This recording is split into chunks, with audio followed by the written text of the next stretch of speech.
Hey, what's up guys? Joker here. Today I wanted to talk to you about Call of Duty Black Ops 3 and the beta that's been going on this week. You can actually access the beta a couple different ways if you want. You can either pre-order the game on Steam, which I really don't advise anyone doing, or if you actually already own Black Ops 2, you should have access to the game in your Steam library. So if you just go navigate to your library of all your games, you should find the Black Ops 3 beta in there, and then all you have to do is download and install the beta, and you should be able to play it all through this weekend, which I definitely advise you doing if you're curious about picking up this game so you can get a chance to try it out and see how it is for yourself. But first, I want to go ahead and jump into the options menu and show you guys the graphics options and the other options they have in the game, as well as discuss performance on the PC for Black Ops 3.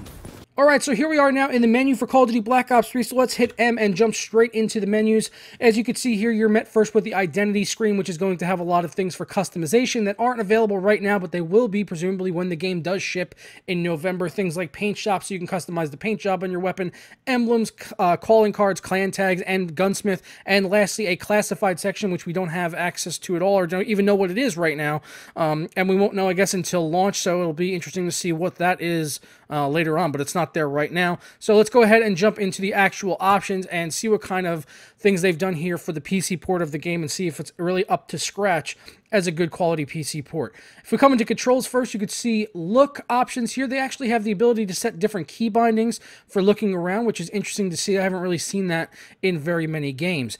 Looking at our mouse options, we have the ability to invert mouse, free look, mouse sensitivity, which has a lot of different incremental values. I mean, you can go all the way from 0 to 5.56 all the way up to 30.00, so you should definitely be able to find some sensitivity in there that is good enough for you to use. I've been leaving mine at 2.0 because I tend to just adjust the DPI on my mouse to the highest setting and then really leave the sensitivity in games to be quite low. Mouse acceleration by default was on at 0.05, but I suggest you turn that on off, I should say, since it's a competitive first-person shooter and you don't want any outside sources like mouse acceleration messing with your aim. Always prefer to have as much raw mouse input as possible playing a competitive shooter on the PC. If we come over to movement, you do have all of your different key bindings in here that you can remap on the movement.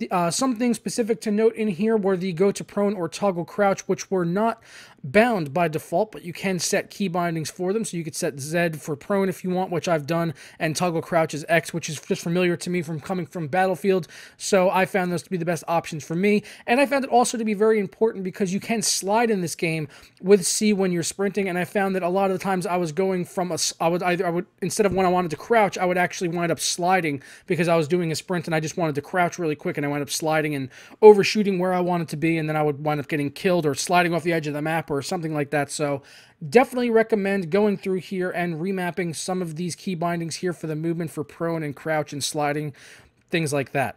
Let's go and jump over to the combat now. You can see here, it is actually on toggle ADS by default, so I've had to remap this to the right mouse on just regular ADS because I do like to hold my mouse when I'm aiming down sights, but if you want to just toggle ADS, the option is there for you, so nice to see that so that you can customize it for your own user experience.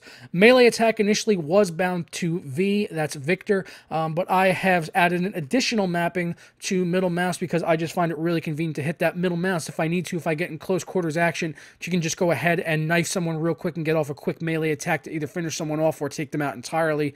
So good to see that, and it confirms that we do have multiple key bindings in here, although that might not be clear as there's not separate listings in here for a a second option for mapping keys. So there is the option to do multiple key bindings for each action, so just be aware of that when you are customizing your key bindings in here. Coming up to the interact screen here, you can see you've got options for setting screenshots, the scoreboard, toggle, which is good, otherwise you've got to hold it, so if you want to just toggle, you can remap that. Voice chat for push to talk controls are in there, as well as talking to your team, as well as everyone in the lobby just by typing out messages when you're actually in the game. Coming over, they do have some gamepad options in here. They do have a default layout, or you can go through any of these other pre-assigned layouts, but you can't actually customize the layout that you want yourself for using the controller, but they do have some prearranged profiles, so chances are you can find something in there that you're comfortable using. Good to see that if you are using a controller that you'll have that ability for customization. Coming over to the graphics now, the really good stuff. Looking at video here, you can see it does have support for 1440, presumably all the way up to 4K as well, and refresh rates up to 144 Hertz are definitely supported, and I've been running this game at 144 Hertz. They also have a screen resolution ratio slider. This is kind of like upscaling, so you could set this up to all the way up to 2 times. So if you were doing like 1440, you could do double resolution basically and add some additional anti-aliasing on the top of what you're already using. They also have a display gamma option. So they've got HD TV or computer sRGB, which I would personally recommend using, brightness slider, and then an FOV slider, which was all the way down at 65 by default, and it goes up to 90, which is high enough for me, but I would have liked to seen this go higher because I know people that 90 is just not enough for. A lot of people like to play 100, 120 even on an FOV. I know a lot of people, there are people on the other end of that spectrum would say, oh no, that's fisheye, I don't want it that high.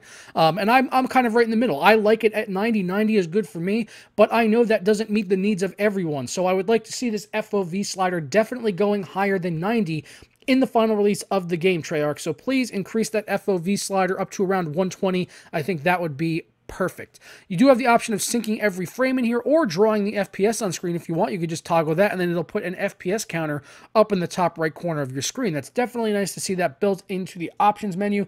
I think they've had that in every single Call of Duty that I've ever played. So yeah, it's basically making a return. Player name indicator, you can set this to full name, abbreviated, or icon only. So nice to see that if you don't want all of that extra detail on screen, you could just set it to icon only. Very cool. And split screen orientation, you can change for vertical and horizontal. Now let's switch over to the advanced options. There's not a ton of things in here, but there is a decent amount. I'm hoping this will get expanded in the final release because in previous games from the past couple of years, they've usually had a lot of graphics options. So this is kind of scaled down from what I usually see. Texture quality, I actually have it high because I was experiencing some crashing at extra with a potential memory leak. So yeah, I've been running it on a high and it's been really stable there. But like I said, when I had it up at extra, I was seeing my video memory going up towards like 5.8, 5.9 gigabytes at times and crashing on the first day that this came out.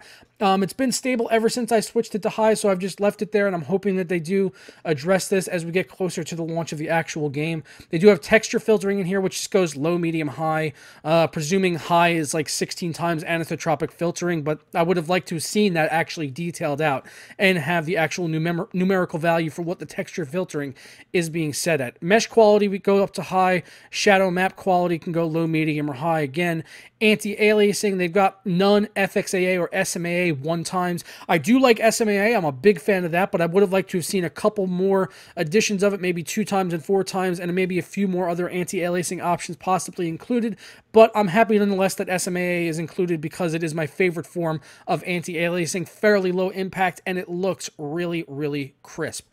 Max frames per second, you can have this unlimited if you want, but as I'm going to touch on in a little bit, this actually led to some input lag on the mouse. So yeah, there is some input lag in this game initially if you have the frame rate completely unlocked, so that's definitely something to take notice of if you're experiencing any input lag using your mouse and trying to aim.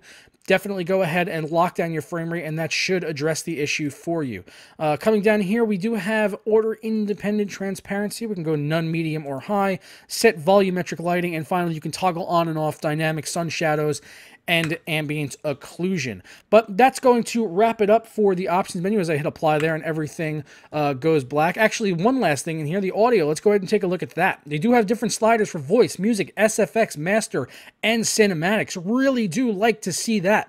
The audio presets, this I would have liked to seen a little bit more options or more, telling me exactly what all of these means. Like Treyarch Mix, I don't know what that is. Super Crunch, I don't know what that is. Headphones, I get that.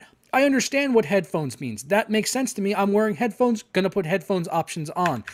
Bass boost, again, that's decent enough. And at least I know what that means. Super Crunch, Treyarch Mix, don't really know what that is. I would have preferred to just see options in here simple, like headphones 2.1, speaker 5.1, things like that. Soundbar option would have been nice to see too. They do have different profiles in here, but it would have been nice to see a little bit more clarification to what these actually mean. Like I don't know what a Treyarch Mix is. I've never never seen that option before, and I don't own a Treyarch Mix speaker set, oddly enough. I don't see that anywhere on my desktop, so let's go ahead and jump now back over and talk about some of the gameplay elements and the performance. All right, so you guys got to look at the options menu there, which overall I am fairly pleased with. I wish that FOV slider would go up just a little bit higher. But other than that, I'm really pleased with the amount of options that Treyarch has given us here so that we can customize the experience to our liking and to run as well as possible on our specific systems. As far as performance was concerned, I did see my video memory going quite high with this game, with everything turned up, with the textures all the way at extra at 1440p. Sometimes I saw my video memory going up as high as 5.6 gigabytes of video memory being used. So that's quite a lot of VRAM. Not many people out there have that much VRAM to play around with, and 1440p really only counts to about maybe 300 to 500 megabytes there of video memory. Really not much more than that. And the anti-aliasing only went up to SMAA one time, so that really wasn't hitting the performance too hard, I felt. SLI scaling was actually really, really good. Both of my 980 Ti's were always up above like 85 to 90% usage, so they were both being utilized really well. If I just let the frame rate limit just fly and just turned it off completely, I was getting up around 150 to 180 frames consistently, so it definitely felt really well optimized for SLI, which I would expect since this is, you know, not really anything different for Call of Duty and Activision. This engine is kind of tried and true, and they kind of know what they're doing with it at this point. It's just been a matter of polishing some of those edges that they've had issues with in the past on the PC. At the end of the day, though, I don't think anyone should have any trouble running this game when it does finally ship. You know, if you're out there running like a 970, 960 at 1080p, I don't think you're really going to struggle to run this game at a decent amount of settings and getting a solid 60 FPS. The game is really smooth from what I've experienced and haven't had any real hitching or massive frame drops, anything like that, or big like lag spikes in terms of performance. Everything has felt really consistent and smooth across the board. Now, there is an issue that I do have to raise awareness about, and that is the issue of input lag that many people have been talking about. There are a lot of threads over on Reddit where people are discussing the perceived input lag of the mouse movements on the Black Ops 3 beta, and I can tell you that I have felt this input lag myself. There are fixes right now to address it on the Black Ops 3 beta, like limiting your frame rate. I have personally just chosen to limit my frame rate to 90, and that's given me a smooth experience. I really can't tell much difference, honestly, going from like 90 to 144, so I'm not really too fussed about it, and the issue has definitely been resolved by capping the frame rate at 90. Hopefully, Treyarch does address this before the game does ship in November, and they can roll out a fix that will negate people having to actually cap their frame rates in the game menu to get rid of this input lag. Okay, so we talked about the performance and the port quality on the PC. Now let's talk about the gameplay elements and what Treyarch is bringing new to the table for the Call of Duty franchise, and if it's worth considering to pick it up on the PC. I played a lot of Call of Duty in my days, going all the way back to the first one, so I've definitely seen the progression of the franchise, and it's just getting worse and worse over the years and just being the same rehashed game every single year. And I'm kind of disappointed that this year it's basically the same thing again. This is more or less Advanced Warfare 1.5. They've trimmed out some of the exosuit perks that a lot of people complained about because they were really overpowered. So now you just sort of have a double jump and a wall run. It's more of like a thruster, actually. You kind of have a meter at the bottom that fills up, and as you do your double jumps, it'll then fill back up, and you can hold it to thrust higher. So it's a lot of fun to use, and the levels are designed really well, specifically for the wall running. There's a lot of like rounded walls that you can just go around and basically traverse from one side of the map to the other without ever touching the actual ground. So the levels are really designed well to take advantage of this wall running aspect that Treyarch has put into the game that wasn't in there in Advanced Warfare. In Advanced Warfare, they had like these thrusts that you could do with your shift key or with your sprint button on a controller, I guess, where you could like shift left and right. Now it's more of just kind of like a jumping. It's a little bit more deliberate. It's not, you know, it doesn't feel as powerful as it did on Advanced Warfare, but it feels like a nice tool, and it's really fun to get around the maps using it. But it's still just kind of a tweak to what was already in Advanced Warfare. So, you know, I couldn't hold it against you if you were just saying, oh, this is just Advanced Warfare 1.5, because I would kind of agree with you on that point. The Pick 10 system from Black Ops 2 makes a return in Black Ops 3, which a lot of people liked. I think it works really well. It does allow you to make some kind of OP configurations. Like right now, I'm choosing to run just 3 basic perks and taking out a secondary, and that allows me to have 3 attachments on my primary weapon. Mostly I was using the Man of War assault rifle, which is the highest damage in its class, and they do have a few attachments you could put on there that don't even give you any negative stats to speak of. There is this high caliber round attachment that you could put on there that basically gives you a buff to your damage and your accuracy without giving you any negatives whatsoever. So there's really no reason to not use this attachment, because it just makes the gun ridiculously OP, and you could take anyone down in about 2 to 3 shots depending on where you're hitting them in the body. So I've really enjoyed using this weapon, but I could just imagine how annoying it is for other people getting killed by it when I'm using it. They've also added in these specialists. So basically you get to pick a specialist when you start out with your unlock token, and as you progress through the game and level up, you unlock more tokens, and you can unlock more specialists the higher ranks that you get. Starting out, there was 5 specialists, I believe. I mostly played with the girl that uses the bow and arrow, the Sparrow as it's called, and it kind of shoots this like just one-shot kill. If you hit anyone with this bow and arrow, it just sends them flying back and then just jibs them into a million pieces. It's actually a really hot looking effect, and I like using it, and I'm glad that jibbing is back in Call of Duty, because I haven't seen that since like World at War. I remember in World at War when you would throw a frag grenade at some dude's feet, an M67 at some dude's feet, and it would blow up, and then all that would be left is like a stump that you would see just bloop, teeter over and land on the ground.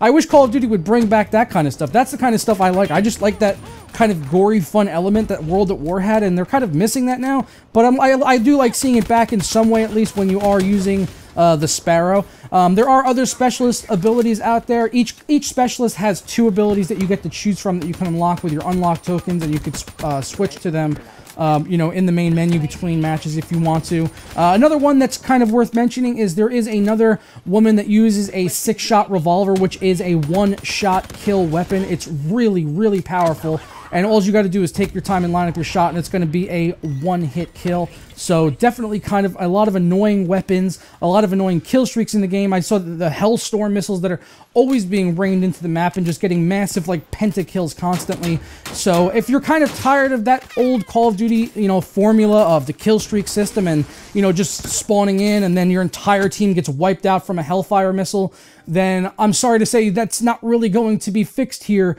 with Black Ops 3. All of that stuff is still present, so if you weren't a fan of Advanced Warfare or Black Ops 2 or any of the Call of Duties of recent years, then you're probably not going to like Black Ops 3. I'm sorry to say they haven't done enough here to advance the series to really make any meaningful changes. I still look at this as like a DLC for Call of Duty 4 that they've been rolling out for the past 8 fucking years. So at the end of the day, I can't really recommend Black Ops 3 as a purchase if you're not really a fan of the series already. If you play Call of Duty every year, then you already know the answer to this question. You're going to buy Black Ops 3 regardless. So, you know, there's probably no point in you even watching this video except you just wanted to fucking get all chuffed off and just watch another video about that amazing franchise that you like so much, Call of Duty. And I'm not going to judge you for it. If you like Call of Duty, great. Get it. It has really snappy shooting, very responsive hit detection, and it works really well. Smooth experience overall on the PC. I really don't have any major complaints about it in that regard. It's just really not me, and I've gotten tired of the formula over the years,